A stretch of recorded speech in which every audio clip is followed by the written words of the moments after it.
Hello. হ্যাঁ হ্যাঁ sir, বলুন বলুন। হ্যাঁ হ্যাঁ, আপনার কোনো টেনশন করতে হবে না, অবিয়া মানুষকে আমি কখনোই চাকরি দেবো না।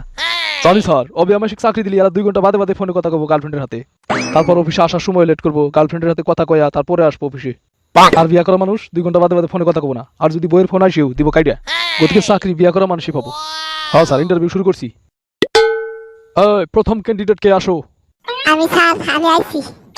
ও আচ্ছা, তো তাহলে ইন্টারভিউ শুরু করি, তাই না? হ্যাঁ স্যার, শুরু করেন, আমি তৈরি আছি। তো তোমার নাম কি? আমার নাম কদম সারেং। তা পড়াশোনা কোন দিকে করছো? স্যার, পড়াশোনা তো বেশি করা হয় নাই, মেট্রিকে ফেল করছি। সমস্যা নাই, মেট্রিক ফেল করলেও আমরা চাকরি দিই। তা বিয়ে আবার কি করছো নাকি? না স্যার, বিয়ে বারও করি নাই, পাত্রী পাই না। তুমি ভাগো, তোমাকে চাকরি দেওয়া না। যা স্যার, কি হলো? মেট্রিক ফেল করছি তো চাকরি দিবেন, বিয়ের কথা হইলে চাকরি দেওয়া বাদ দিলেন, কারণ কি? কোনো কথা নাই, ভাগো। অবে আমার আমরা চাকরি দিই না। ও স্যার, আমাকে চাকরিটা দেন, বিয়ে করতে গেলে আপনি জবাব দেরো। তুই গেছে আমার লাগতে খেদাম। হাই শালার বাপ রে, তুই যদি আজকে আমাকে বিয়ে করালি নি, তাহলে কি এই চাকরিটা আমি হারালাম নি? নেক্সট। বান্দা হাজির জনাব। তোমার নাম কি? নাম দেখাম কি? ইন্টারভিউ দিবার আইছাও না ফাইজলামি করবার আইছাও? কোনোটাই না, বই রাত থেকে বাঁচবার নিয়ে গাইছি। চাকরিটা দিবেন, পাসমু এনে থাইকে যামু। আর যদি না দেন তাহলে আমার ফাঁস খায় মরে যাওয়াই ভালো। তাও আমি ঘুরে ওই দরজাল বইয়ের বলে জানি না। ও বুঝছি, তোমার মতো ক্যান্ডিডেটই আমরা বিশ্রাইতেছি। তা তুমি যে বিয়ে করছাও তার তো একটা প্রমাণও লাগবো, তাই না? আছে, মেরিট সার্টিফিকেট আছে, সবকিছু আছে, ডকুমেন্ট। আরে আমি হাজার হাজার বানা দেই, ওটার কোনো ভ্যালু নাই। কয় কি? হ্যাঁ, কোনো কাগজপাতির কথা নাই। তোমার প্র্যাকটিক্যাল পরীক্ষা নেওয়া হবো, তুমি যদি পাশ করা হারো তাহলে তুমি আর বিশ্বাস করবো তুমি বিয়ে করছাও। না স্যার, কি পরীক্ষা নেবেন নেন। বইয়ের উপর রচনা কও। বউ থাকলো বাড়তে, আর আমি বয় আছি অফিসের চেয়ারের উপরে, বইয়ের উপরে রচনা কম কি ভাই? আর বইয়ের উপরে মানে বইয়ের বিষয়ে? ও আচ্ছা, তাহলে শোনেন। বউ হয়েছে একটি বাংলা শব্দ, যার ইংরেজি ওয়াইফ। বউকে অনেকেই অনেক নামেই ডাকে, তবে সবচাইতে জনপ্রিয় নামটি হলো গিন্নি। এদের সবার মতো হাত, পাও, নাক, কান সবকিছুই রয়েছে। তবে এদের একটি বিশেষ বৈশিষ্ট্যের কারণে এরা সবার থেকে আলাদা, তা হলো এদের চাপা। একবার যদি স্বামীর উপর খেপে গেলেন তাহলে এদের চাপা শুরু হয়। পরিবার কিংবা বাবা মায়ের মান সম্মানের দিকেও তাকায় না এরা। মোট কথাই আমরণ সংগ্রাম চালিয়ে যায় এরা। পিপাসা লাগছে, অল্প পানি খাইলাম নিগো। আরে আপনার রচনার আরম্ভরি শুনেই তো আমি অবাক। আর এই ইন্টারেস্টিং মুহূর্তে আপনি খাইতে চাইছেন পানি? না না না, সম্ভব না। এই সময় পানি খাইয়ে আমার মনোযোগ ভঙ্গ করতে চাই না, চালিয়ে যান রচনা। আরে তখন তো আসলে আরম্ভ নেই, এখন এদের চা আবার ঘুরে আসি। আচ্ছা কন। এদেরকে যদি পুরো আসাম রাজ্যটাও কিনে দেওয়া হয়, এরা সর্বোচ্চ 2 দিন খুশি হয়ে থাকবে।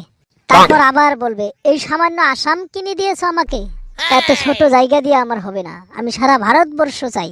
এই হলো এদের চাওয়া পাওয়া। বাহ, দারুণ বলেছেন। তারপর বলুন। তারপর আসি এদের ডায়লগের ব্যাপারে। পৃথিবীর 99% পুরুষ এদের একটা কমন ডায়লগ সম্পর্কে জানে, তা হলো, আমি দেখে তোমার ভাত খাইয়া গেলাম, অন্য কেউ হলে লাথি মেরে থেকে গেল নিকে। আরো বলে, কি জন্য যে তোমার হাতে আমার বিয়ে হয়েছিল? কলেজে পড়ার সময় আমার পাশে পাশে সারা মাসের লাইন লাগে থাকছে, কত ডাক্তার ইঞ্জিনিয়ার কত কি আসছিল আমার পাশে, কাউ পাত্তা দেয় নাই। লাস্ট টাইমে আইসা বাপ মাই আমাকে এই মরার জায়গার কাছে বিয়া দিছে। আমার কপালটাই খারাপ। এই যে এই ধরনের ডায়লগ বলে ওরা। বাহ বাহ, চমৎকার। আরো আছে রাহেন। হ্যাঁ হ্যাঁ, বলো, বলো। এত বকাঝকা বাড়াবাড়ি সহ্য না করার ভাইয়া যদি কোনো পুরুষ ভুলে ওদের শরীরে একবার হাত তুললো, টাকা দিব সোজা নারী নির্যাতনের মামলা। নিজের স্বামী বিনা দোষে 14 শিখের ভাত খেলাইতে ওদের দ্বিধাবোধ নাই। কথা একদম ঠিক। কিন্তু সারা ভারতবর্ষে যদি একটা জরিপ করা হয়, তাইলে দেখা যাব ভারতবর্ষের 100 জন বিবাহিত পুরুষের মধ্যে 70 জনই ওদের স্ত্রীগণের কাছে মানসিক নির্যাতনের শিকার। বহুত ক্ষেত্রে তো দেখা যায় নারী পুরুষে শারীরিক নির্যাতনও করে, কিন্তু উপায় নাই, কিছু করার নাই। নারীর অধিকার, নারীর আইন কানুন সবকিছু ওগরে। মোট কথা দেখা যায় আগে যে মা চাচিরা কইছে নারী হইলো অবলা জানোয়ার, সব কথা মিছা। বর্তমানের যুগে পুরুষরাই অবলা। তা কথা ঠিক। এই যে আমি সারাদিন অফিস করে রাইতে যখন বাড়ি যাই, যা দেখি বউ ভাত আনতে নাই। আর যদি ভাত আনবার কথা কই, আমার চুটটা উঠে কয়, তুমি আবার কোনকার বর্দল কইলা? তুমিও অফিস করো, আমিও অফিস করি, ভাত আমি একলা আনদিম নাহি, দুইজন মিলাই আনদিম ভাত।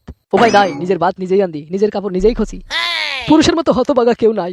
তাহলে দেখেন এরা যেভাবে সম অধিকার আর নারী অধিকার নিয়ে লাফালাফি করে, কোন দিন বানি এরা কবো বাচ্চা কাচ্চা আমরা আর দুধ খিলাবো না, বাপে খিলাবো এখন থেকে দুধ। তখন পুরুষের কি হবো একবার ভাবছেন? ঘরের এই গৃহপালিত পশু বউ সম্পর্কে বহুত কথা কবার আছে, কিন্তু এখন আর কবার পাবো না। আবেগে আমার অন্তরটা ফাইডা যাবো। চাকরি জানতে দেন না জানতে নাই, আমার কিচ্ছু কবার পাবো না। আরে কও কি, তুমি তো আমার অন্তর জয় করে নিছাও। তোমার মতো মানুষ কোম্পানি চাই, তোমার চাকরি কনফার্ম। তুমি খালি বাইরে যাই তুল্লা ওয়েট করো, এই তোমার অ্যাপয়েন্টমেন্ট লেটারটা লিখতে যত টাইম লাগে। আপনি আমাকে বাঁচাইলেন স্যার, খালি বইয়ের হাত থেকেই বাঁচান নাই, আপনি আমাকে মৃত্যুর হাত থেকে বাঁচাইছেন।